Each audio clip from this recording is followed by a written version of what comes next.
पर जब निकालना होता है ना तो जिसका घर है वही सफाई करेगा। जैसे हमारा घर है तो घर की सफाई हम करेंगे, बाजू वालों को करेगा नहीं।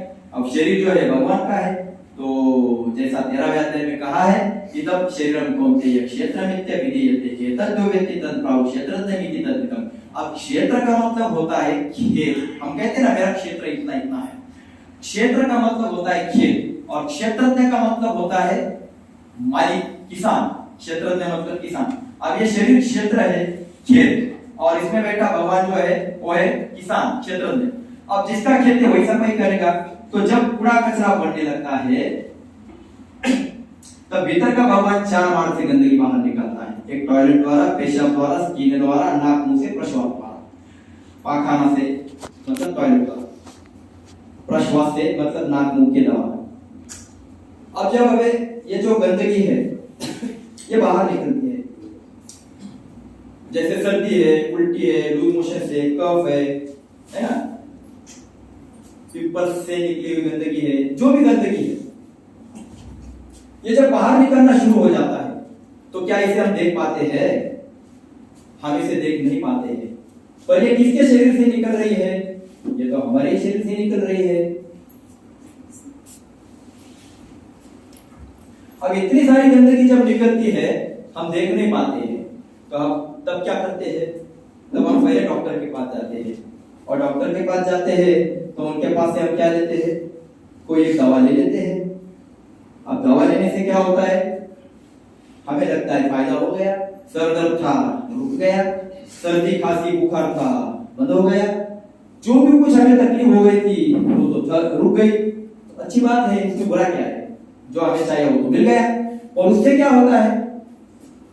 क्योंकि दवा पे लिखा होता है पॉइजन। अब पॉइजन के क्या क्या परिणाम है मैं तो आपको बताने की आवश्यकता नहीं, अभी तो आप गूगल पे डालोगे तो पता चल जाएगा। तो दवा ने तो अपना काम कर दिया, आपको लगा कि रुक गया, अच्छी बात हो गई।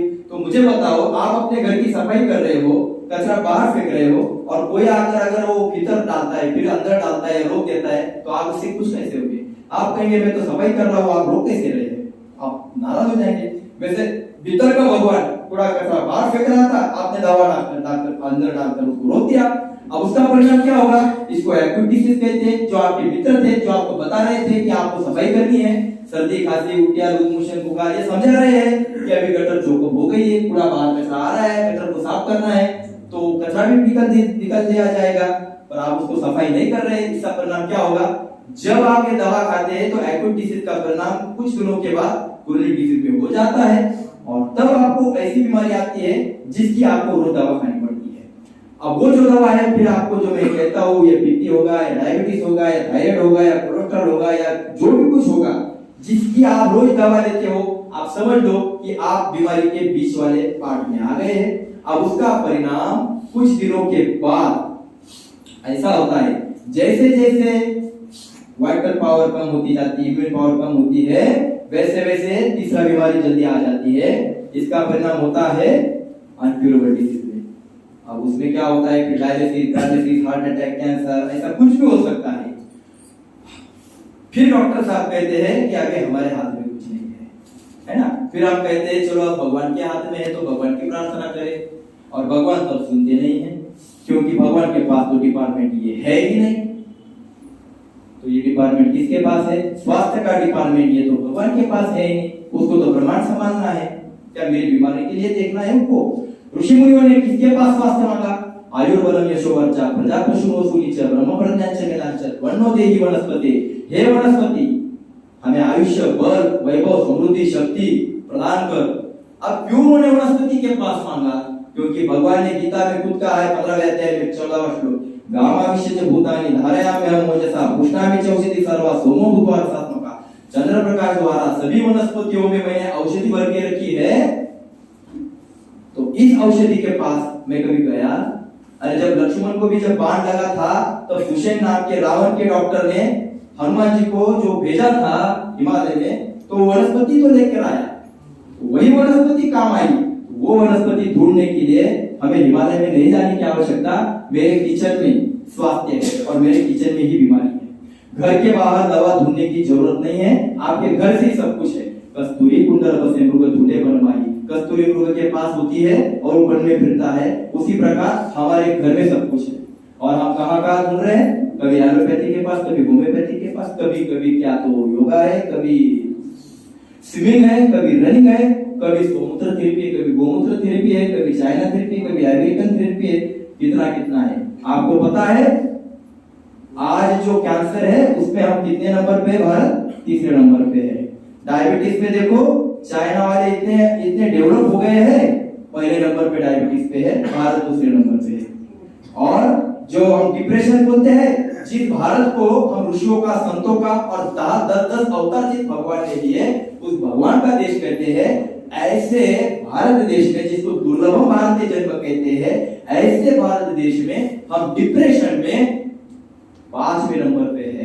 कहा जा रहा है मेरा देश, जहां ऋषि मुनियों ने आदमी खड़ा करने के लिए इतना ज्ञान दिया है, उस देश में हम 5वें नंबर पे डिप्रेशन पे हैं। बीपी में हर 3 वयस्कों में एक आदमी को है। हार्ट में हम 6 नंबर पे है, हार्ट अटैक में। अरे जिस डॉक्टर ने 11,000 से ज्यादा ऑपरेशन किया, हार्ट स्पेशलिस्ट, वो नीतू मार्के, किसको मालूम नहीं, हार्ट के ऑपरेशन से गए। क्या क्या समस्या थी उनको, वो फुटबॉल पटु थे, वो रनिंग में मास्टर थे, अरे वो खुद सब ज्ञान उनको था, फिर भी वो भी खुद कैसे गए, 55 साल में हार्ट अटैक से गए, है ना। मैं लोगों को बार बार कहता हूँ कि दवा से अगर आदमी स्वस्थ होता तो आज डॉक्टर पहले स्वस्थ हो जाते। ऐसा एक डॉक्टर मुझे बताओ जो डॉक्टर खुद को स्वस्थ कहता है। मैं स्वस्थ की मेरी व्याख्या थोड़ी अलग है। मैं स्वस्थ उसे कहता हूँ जो कहीं भी जाएगा तो पानी पीते समय घबराएगा नहीं। आज हम सभी लोग खुद को सवाल करो, होटल में जाते हैं तो सादा पानी कितने लोग पीते, पी ही नहीं सकते, क्योंकि हम माइंड से, बहुत अच्छी बात है, मुझे अच्छा लगा आपने हाथ ऊपर किया, पर आपकी परसेंट जो है ना, मतलब आप कितना परसेंट है। मैं कहता क्या हूँ, मैं ज्यादा की बात कर रहा हूँ कि ये ज्यादा चाहिए था, हाथ ज्यादा चाहिए होता है। मैं स्वस्थ उसे कहता हूँ कि मैं पानी पीते समय घबराना नहीं चाहिए। आज हम होटल में बैठते तो पहला वो बिस्लेरी ला कर देता है, क्यों, वो क्या खराब पानी पिला रहा था जो हमको बिस्लेरी चाहिए। मैं कहता हूँ कोई भी स्टेशन हो, कोई भी गांव हो, कोई भी जगह हम जाते हो तो पानी पीते समय क्यों घबराए। क्या भीतर के भगवान के फिल्टर के ऊपर हमारा भरोसा नहीं रहा, हमारा खुद के ऊपर भरोसा नहीं रहा है। इसीलिए मैं कहता हूँ, फिर उसे कहता हूँ कि जो पानी पीते समय घबराना नहीं चाहिए, जो खाना खाते समय घबराना नहीं चाहिए। हम खाते समय 4 बार, अरे आज इतने YouTube पे वीडियो देखेंगे, उनको वीडियो करने में लगता क्या है, आजकल बहुत आसान हो गया, लाइक सब्सक्राइब के लिए कुछ भी करते हैं लोग, है ना। बात क्या है, 5-10 मिनट में वीडियो फेंक दे रहे